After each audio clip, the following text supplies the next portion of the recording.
السلام علیکم ورحمۃ اللہ وبرکاتہ۔ اعوذ باللہ من الشیطان الرجیم، بسم اللہ الرحمن الرحیم۔ انا انزلناہ فی لیلۃ القدر وما ادراک ما لیلۃ القدر۔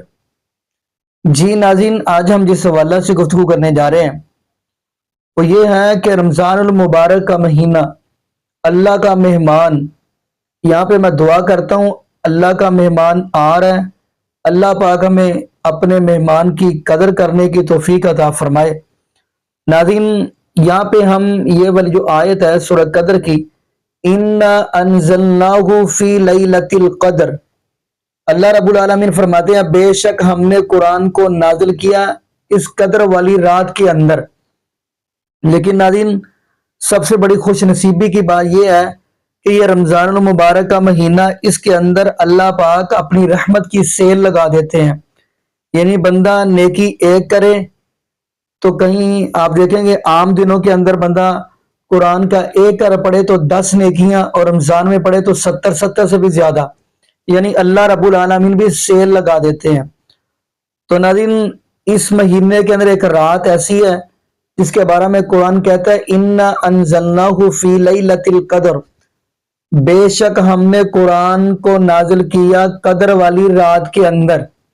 دوسرا جملہ، دوسرا ترجمہ، اس کا ترجمہ آپ پریشان ہوں گے، حیران ہوں گے۔ دوسرا ترجمہ کیا؟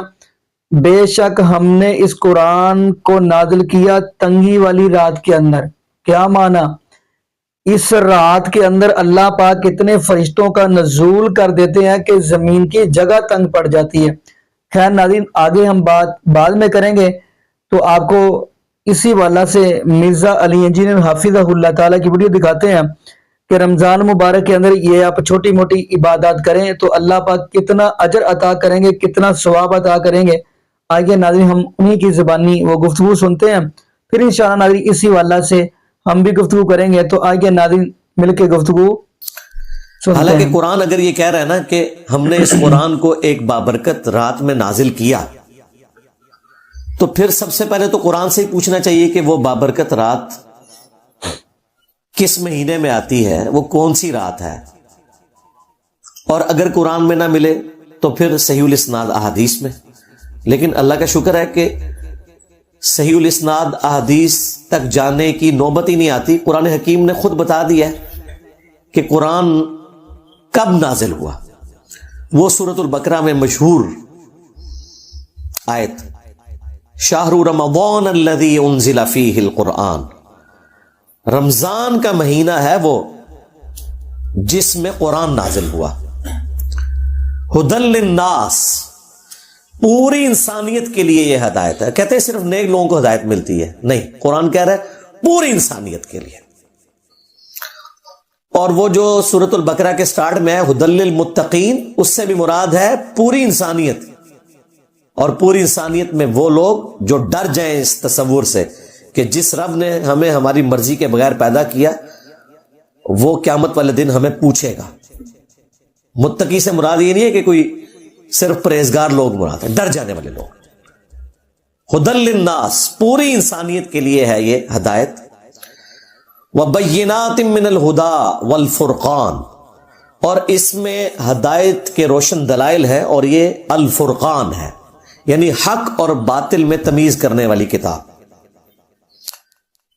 اور یہ الفرقان کی صفت صحیح بخاری میں ہمارے محبوب امام کائنات سید الاولین والآخرین شفیع المذنبین رحمت للعالمین سیدنا و مولانا امام اعظم محمد رسول اللہ صلی اللہ علیہ وآلہ وسلم کے لیے بھی رپورٹ ہوئی۔ صحیح بخاری میں حدیث ہے محمد فرق بین الناس، محمد لوگوں میں حق اور باطل میں فرق ہے۔ قرآن بھی الفرقان ہے، نبی الاسلام بھی الفرقان ہے۔ بہرحال اس آیت سے آپ کو یہ پتہ چل گیا کہ رمضان المبارک وہ مہینہ ہے جس میں قرآن نازل ہوا، لہٰذا اب اس کو سورہ الدخان کی ابتدائی 6 آیات کے ساتھ جوڑ لیں، جس میں اللہ تعالیٰ نے فرمایا تھا حامیم والکتاب المبین، انا انزلناہ فی لیلۃ مبارکۃ انا کنا منذرین، ہم نے اسے بابرکت رات میں نازل کیا اور ہم ڈر سنانے والے ہیں۔ تو وہ بابرکت رات رمضان المبارک کے اندر ہے۔ یہ کسی مفتی کا فتویٰ نہیں ہے، کسی صحابی کا فتویٰ نہیں ہے، یہ اللہ تعالیٰ نے خود بتا دیا قرآن کے اندر۔ لہٰذا اب وہ کہانی تو ختم ہوگی کہ قرآن حکیم جو ہے وہ شعبان کے اندر نازل ہوا ہے۔ اب چونکہ انہیں پتا تھا کہ قرآن اس کے خلاف ہے، انہوں نے نئی کہانی ایک گھڑی، جو میں آپ کو سٹارٹ میں بتا چکا کہ نہیں جی قرآن 2 دفعہ نازل ہوا ہے۔ ایک دفعہ لوح محفوظ سے آسمان دنیا پہ، وہ ہوا تھا شب برات شعبان کی 15ویں رات، اور دوسری دفعہ جو نازل ہوا آسمان دنیا سے زمین پر، وہ کہتے ہیں وہ رمضان میں ہوا۔ ہم کہتے ہیں لکھا کدھر ہوا ہے؟ کہتے ہیں بزرگوں نے بتایا۔ یہ تو اتنا بڑا ٹروتھ تھا کہ قرآن میں آنا چاہیے تھا کہ شعبان کا مہینہ ہے وہ جس میں ہم نے قرآن کو نازل کیا لوح محفوظ سے آسمان دنیا پر، اور رمضان کا مہینہ ہے وہ جس میں ہم نے قرآن کو نازل کیا آسمان دنیا سے محمد رسول اللہ صلی اللہ علیہ وآلہ وسلم کے قلب اطہر کے اوپر۔ لیکن قرآن و سنت بالکل خالی ہے اس سے۔ پھر اسپیسیفکلی یہ جو رات ہے اس کی شان میں اللہ تعالیٰ نے پوری سورت نازل کر دی ہے۔ یہ کوئی چھوٹی بات نہیں ہے، ایک رات کے بارے میں پوری سورت قرآن میں نازل ہوئی ہے، اور وہ ہے سورۃ القدر۔ قدر عربی زبان میں کہتے ہی تقدیر کو ہے، ڈیسٹنی کی رات جس میں تقدیر کے فیصلے ہوتے ہیں۔ ایک تو سب سے بڑا فیصلہ ہوا یعنی قرآن نازل ہوا۔ اللہ تعالی کے اس کائنات کے لیے جو بڑے بڑے فیصلے ہیں ان میں سے اگر کوئی ٹاپ آف لسٹ فیصلہ ہو سکتا ہے وہ قرآن کا نزول ہے۔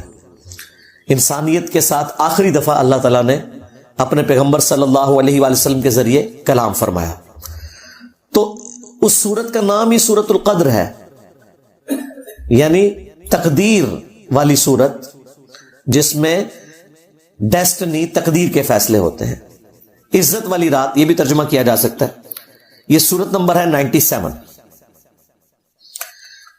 انا انزلناہ فی لیلۃ القدر، بے شک ہم ہی نے اس قرآن کو نازل کیا ایک عزت والی رات میں، ایسی رات جس میں اللہ کی تقدیر کے فیصلے ہوتے ہیں۔ وہی بات جو سورہ الدخان میں آ چکی، فیہا یفرق کل امر حکیم۔ یہ قرآن اس رات میں نازل ہوا ہے جس میں ہر اہم کام بانٹ دیا جاتا ہے۔ یہاں پہ بھی آ گیا کہ یہ ڈیسٹنی تقدیر کی رات ہے جس میں تقدیر کے فیصلے ہوتے ہیں۔ اللہ کے علم میں تو پہلے سے فرشتوں کے سپرد ہوتے ہیں۔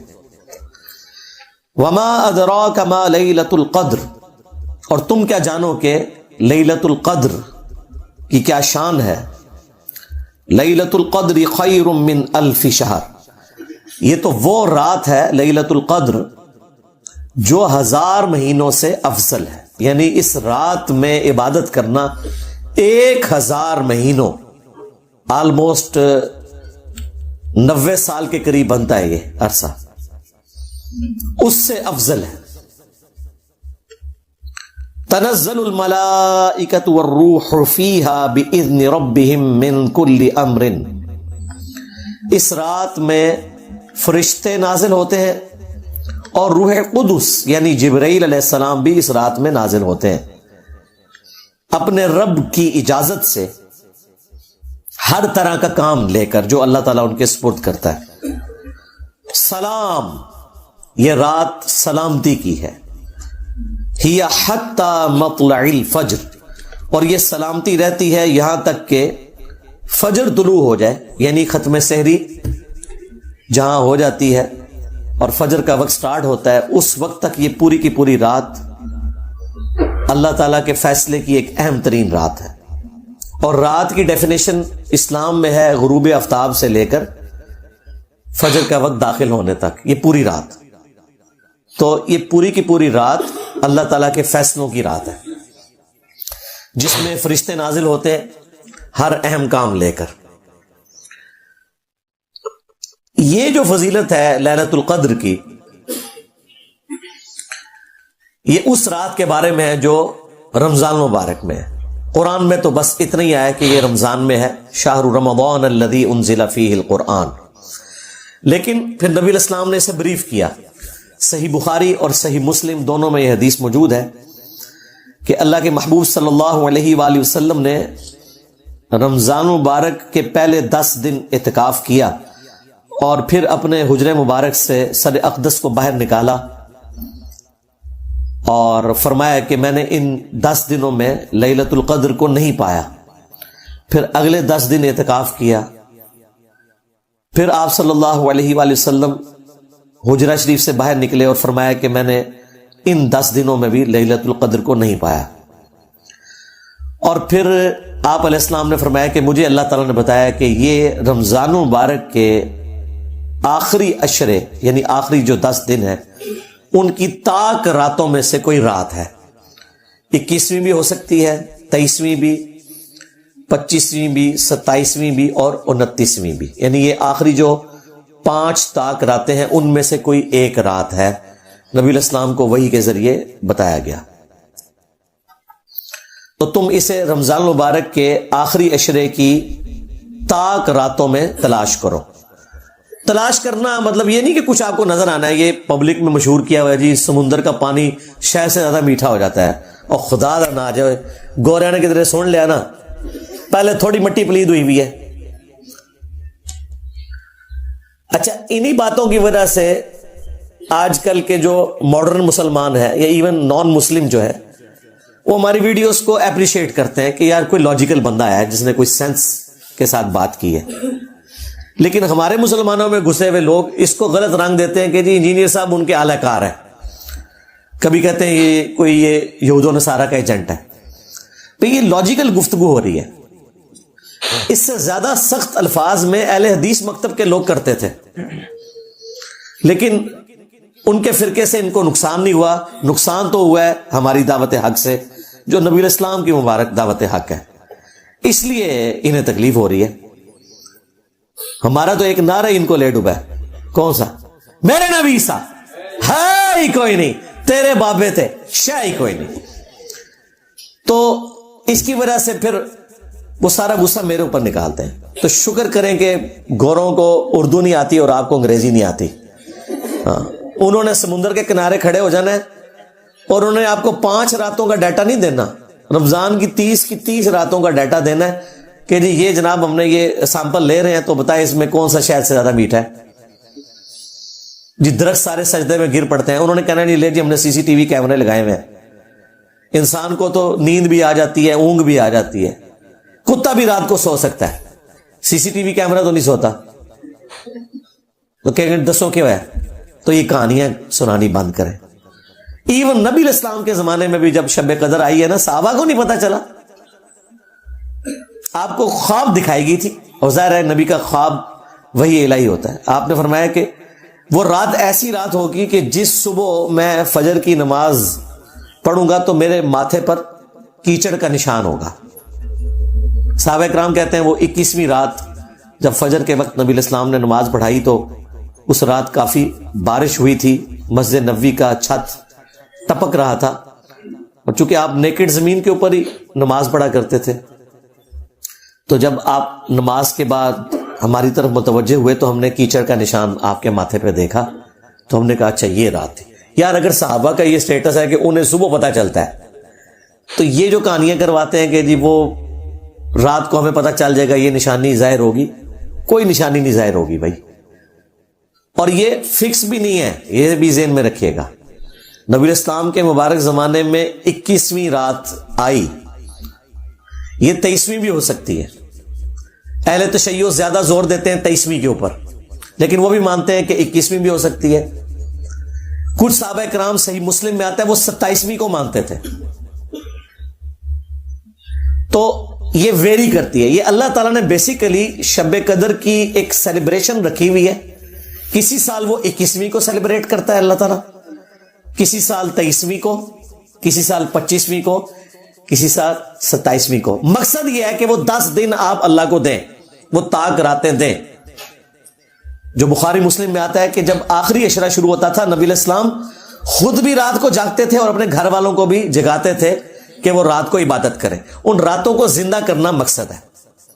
اور وہ بخاری مسلم میں حدیث ہے, نبی اسلام نے فرمایا جس نے ایمان اور احتساب کے ساتھ شب قدر کا قیام کیا اللہ تعالیٰ اس کے پچھلے سارے گناہوں کو معاف فرما دے گا. ہاں, تو وہ فضیلت بیسیکلی حاصل کرنی ہے آپ نے قیام کر کے. شب قدر اگر آپ کو مل گئی, یعنی وہ اللہ کے علم میں کون سی ہے, تو یقیناً اگر آپ آخری طاق راتوں میں قیام کرتے ہیں آپ کو مل گئی, کوئی نشانی نہیں ظاہر ہونی.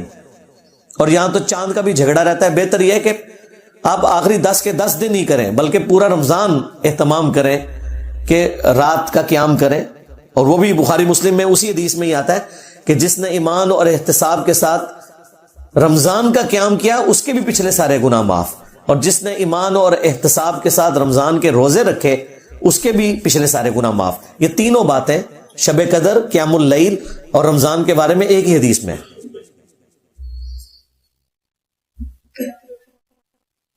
اور پھر یہ جو فضیلت پوری رات کی اللہ تعالی کی طرف سے اس لیلۃ القدر میں, یہ روزانہ بھی کسی نہ کسی درجے میں فضیلت موجود ہے.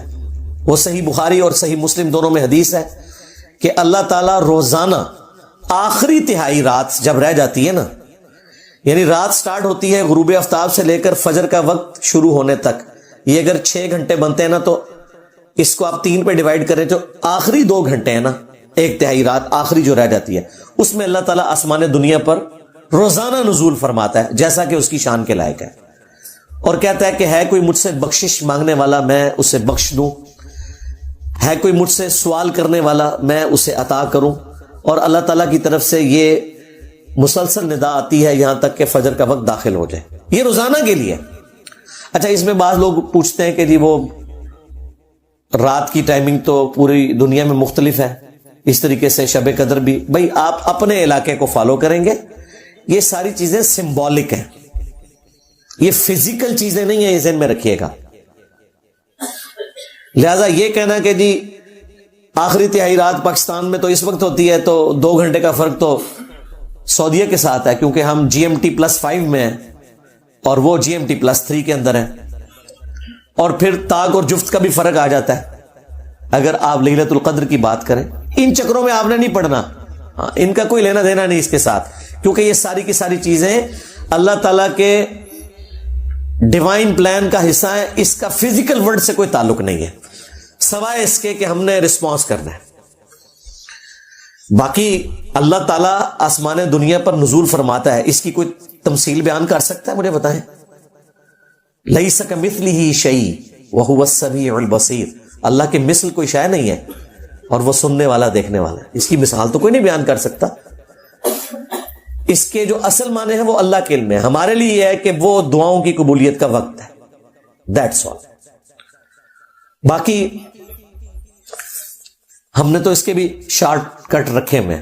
صحیح مسلم میں حدیث ہے, سیدنا عثمان رضی اللہ تعالیٰ عنہ علیہ السلام نے روایت کی ہے. وہ کہتے ہیں کہ اللہ کے محبوب صلی اللہ علیہ وآلہ وسلم نے فرمایا جس نے عشاء کی نماز جماعت سے پڑھی اسے اللہ تعالیٰ آدھی رات کا قیام کرنے کا ثواب دے دے گا, اور پھر اگر اس نے صبح فجر بھی جماعت سے پڑھ لی تو پوری رات کے قیام کا ثواب. یعنی اگر آپ رمضان المبارک میں عشاء اور فجر جماعت سے پڑھ لیں, اس حال میں کہ آپ کی کوئی رکعت فوت نہیں ہونی چاہیے, یہ ذہن میں رکھیے گا. جماعت سے مراد نہیں کہتا یہ آتے جا کے مل جاؤ اینڈ تے, نہ, رکعت نہیں فوت ہونی چاہیے. شریعت میں جماعت ملنا ہے, رکعت فوت نہ ہو. اور رمضان میں یار کوئی مشکل کام نہیں ہے. فجر زیادہ مشکل ہوتی ہے, وہ تو ساری کے وقت ویسے ہی لوگ اٹھے ہوئے ہوتے ہیں. ایک مسجد سے جماعت رہ جائے دوسری میں چلے جائیں, آپس میں بھی ٹائمنگ کا فرق ہوتا ہے. تو یہ شارٹ کٹ ہے صحیح مسلم میں کہ جو رات کو عشاء اور صبح فجر پڑھ لے جماعت کے ساتھ, پوری رات کے قیام کا اسے ثواب مل جائے گا. یہ شارٹ کٹس جو ہیں وہ ہمارے جیسے جو کمزور لوگ ہیں ان کے لیے بہت بڑی نعمت ہے. اور یہ شارٹ کٹس اسپیشلی اللہ تعالیٰ نے اپنے محبوب صلی اللہ علیہ وآلہ وسلم کے ذریعے ہمیں اس لیے دیے کہ کوئی بہانہ باقی نہ رہے. اسی طرح کا ایک شارٹ کٹ صحیح مسلم میں رپورٹ ہوا ہے. نبی علیہ السلام فجر کی نماز سے پہلے گھر سے نکلے اور پھر نماز پڑھ کے اشراق تک بیٹھ کے نوافل پڑھ کے کافی دیر بعد جب گھر آئے تو آپ نے دیکھا کہ آپ کی بیوی سیدہ جویریہ سلام اللہ علیہا وہ مصلی پہ ہی بیٹھی ہوئی ہیں. نبی علیہ السلام نے فرمایا تم صبح سے بیٹھی ہوئی ہو، یعنی کم از کم 3 گھنٹے تو ہو گئے تھے ان کو بیٹھے ہوئے، اور میں نے گھر آنے کے بعد 4 کلمات صرف 3 دفعہ پڑھے ہیں اور مجھے تم سے زیادہ ثواب مل گیا. سبحان اللہ و بحمدہ عدد خلقی ورضا نفسی وزینت عرشی ومداد کلماتی. یہ 4 کلمات سبحان اللہ و بحمدہ تو کامن ہے نا، عدد خلقی ورضا نفسی وزینت عرشی ومداد کلماتی، ان کو آپ نے 3 دفعہ پڑھنا ہے. وہ ہم نے صبح شام کے اذکار میں بھی یہ ذکر ڈالا ہوا ہے. تو مجھے اس سے زیادہ ثواب مل گیا جو تمہیں ملا ہے. اب اس کی قدر جو مجھے ہے نا وہ شاید آپ میں سے بہت کم لوگوں کو ہو. میرے لیے تو سیکورٹی ایشوز کی وجہ سے مسجد میں اشراق تک بیٹھنا آلموسٹ امپاسبل ہو چکا ہے، حالانکہ یہ سنت بھی ہے. صحیح مسلم میں آتا ہے کہ نبی علیہ السلام تو فجر سے لے کر سورج بلند ہونے تک مسجد میں بیٹھے رہتے، اور اس دوران صحابہ کرام کہتے ہیں کہ ہم آپس میں ایک دوسرے کو اپنے زمانے جاہلیت کے واقعات سنایا کرتے تھے، اور اس میں الفاظ ہیں کہ مجلس کرتے تھے نبی علیہ السلام.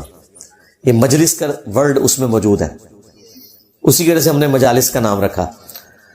اور پھر ہم زمانے جاہلیت کے جب واقعات سناتے ہیں اور اس میں ہم اپنی ان حرکتوں کا ذکر کرتے ہیں تو خود اپنے اوپر ہنسا کرتے تھے کہ یار ہم کس قسم کے تھے.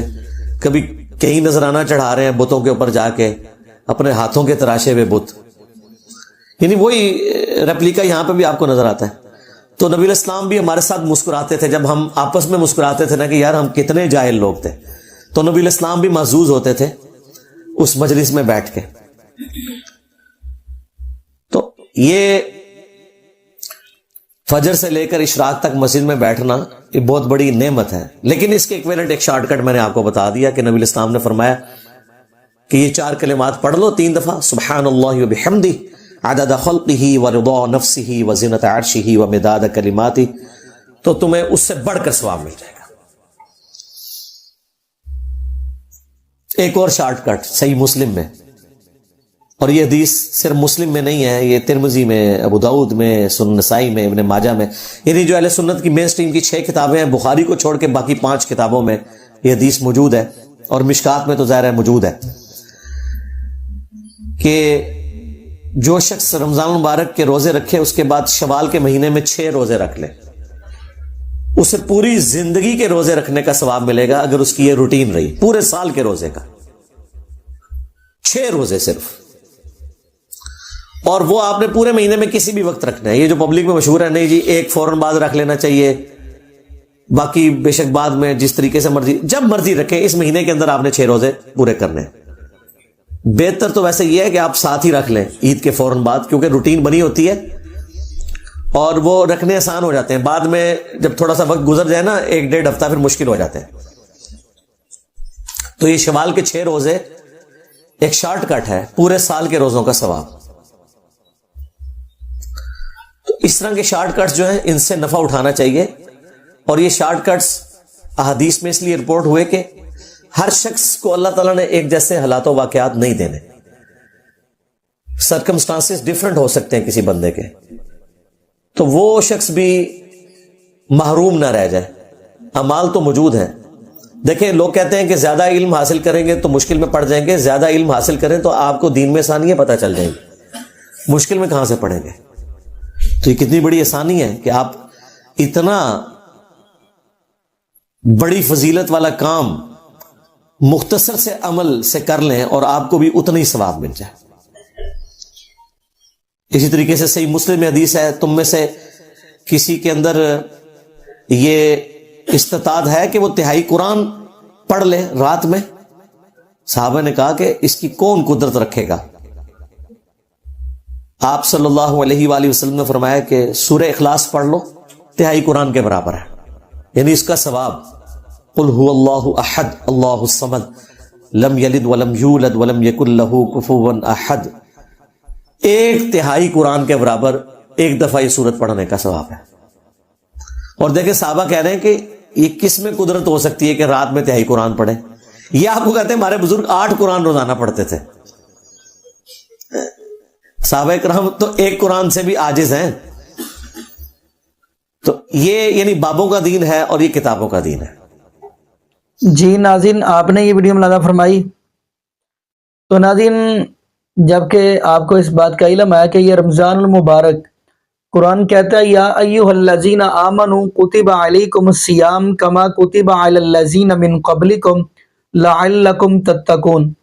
اللہ رب العالمین فرماتے ہیں اے ایمان والو، آپ کے اوپر رمضان المبارک کے روزے فرض کر دیے گئے جیسا کہ پہلی امتوں پر فرض کیے گئے تھے، تاکہ آپ متقی بن جاؤ، پرہیزگار بن جاؤ. ناظرین، اس رمضان مبارک کے اندر بندہ جتنی نیکیاں کر لے اتنی ہی کم ہے. اور اگلی بات ہم کرتے چلیں، یہ رمضان المبارک کا وہ مہینہ ہے جس کے بارے میں نبی پاک صلی اللہ علیہ وسلم فرماتے ہیں اذا دخل رمضان فتحت ابواب السماء وغلقت ابواب جہنم وسلسلت الشیاطین. یعنی جب رمضان مبارک کا مہینہ آ جاتا ہے تو اللہ پاک آسمان کے دروازے کھول دیتے ہیں. ایک حدیث کے اندر آتا ہے ابواب الرحمہ، رحمت کے دروازے کھول دیتے ہیں. ایک روایت کے اندر آتا ہے ابواب الجنہ، جنت کے دروازے کھول دیتے ہیں. آگے کیا فرمایا وغلقت ابواب جہنم، جہنم کے دروازوں کو بند کر دیا جاتا ہے. وسلسلت الشیاطین، اور شیطانوں کو زنجیروں کے اندر جگڑ دیا جاتا ہے. تو ناظرین، پھر جب شیطانوں کو جگڑ دیا جاتا ہے تو اللہ رب العالمین کہتے ہیں کہ اس کے اندر کھل کے مجھے آپ راضی کریں اور نیکیوں کے انبار لگا دیں. تو ویسے تو ناظرین اگر آپ اللہ کا ذکر ذکار کریں رمضان کے اندر 70 سے بھی زیادہ اللہ پاک اجر عطا کرتے ہیں. باقی ناظرین یہاں پہ ہم دعا کرتے ہیں کہ اللہ پاک ہمیں رمضان المبارک کے مہینے کی قدر کرنے کی توفیق عطا فرمائے. اور یہاں پہ یہ بھی دعا کرتے ہیں اللہ پاک ہمیں رمضان المبارک کے اندر قرآن پڑھنے کی توفیق دے، ترجمے کے ساتھ پڑھنے کی توفیق دے. اور یہ بھی دعا کرتے چلیں اللہ پاک ہمیں نبی پاک صلی اللہ علیہ وسلم کی شریعت کے مطابق زندگی گزارنے کی توفیق دے. اور اللہ پاک ہمیں 5 وقت کا پکا اور سچا نمازی بنا دے. اور جتنے بھی بے اولاد جوڑے ہیں اللہ پاک سب کو نیک نورینہ صحت تندرستی والی ایمان والی لمبی زندگی والی اولاد عطا فرما دے. جزاکم اللہ خیرہ، احسن الجزاء. السلام علیکم ورحمۃ اللہ وبرکاتہ.